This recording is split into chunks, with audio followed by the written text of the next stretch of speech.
बहुत अच्छी जानकारी दी आप हमारे किसान भाइयों को, और मैं पुनः आप सभी किसान भाइयों का बहुत बहुत अभिनंदन करता हूं। अभी बात प्राकृतिक खेती की हो रही थी और भृगु ऑर्गेनिक से संबंधित सभी को जानकारी दी।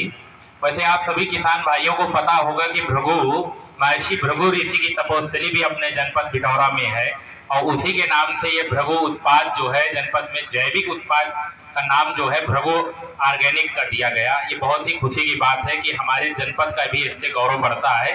जब भी आप कहीं पर भी भारत में अगर जाएंगे और वहां अगर आपको भृगु ऑर्गेनिक का ये उत्पाद मिलता है, ये मान लीजिए कि वो अपने जनपद फतेहपुर का है।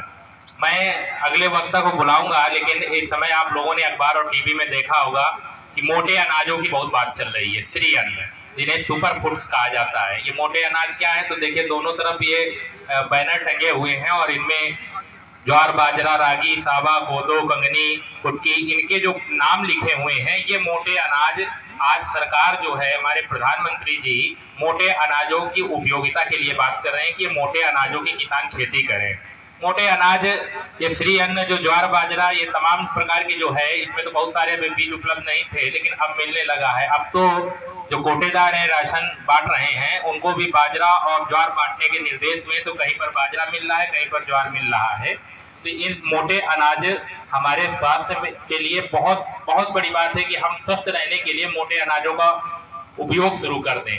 पहले प्राचीन समय में क्या था, पुराने समय, मेरे समय की तो बात नहीं है, गांव के हमारे बुजुर्ग बताते हैं कि अगर 5 किलो गेहूं हुआ करता था तो पूरा साल उसको बड़े संजो के रखा जाता था।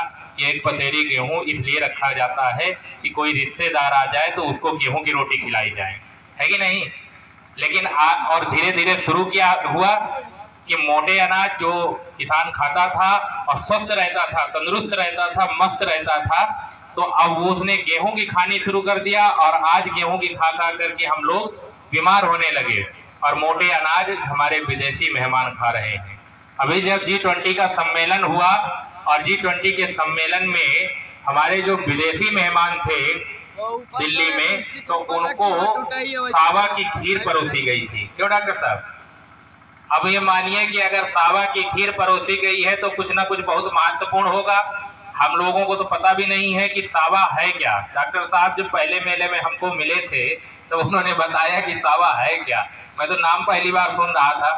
तो इतने महत्वपूर्ण चीजें हैं, और इन मोटे अनाजों जो जिनकी खेती की जानी चाहिए और बहुत ही कम लागत में, बहुत कम सिंचाई में, बहुत कम लागत में, अधिकतम चारा भी उससे हो जाता है, क्योंकि आज तो पशुपालन अगर कर रहे हैं तो चारा की बहुत बड़ी समस्या है।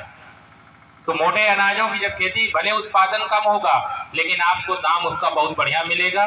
मैं इसलिए कहता हूं क्योंकि जो आप 25 रुपए में आटा ऐसे खरीद लेंगे ज्वार बाजरा का, वो हमारे वीरेंद्र जी प्रेक्षागृह के सामने दुकान संचालित करते हैं, और वो बाजरा का आटा 75 रुपए किलो, 75 रुपए किलो वो बाजरा का आटा ये बेचते हैं और अब बिक रहा है, क्योंकि लोग जान रहे हैं कि अगर जहर मुक्त हम ये पदार्थ खाएंगे, जैविक उत्पाद खाएंगे, तभी हम स्वस्थ रहेंगे।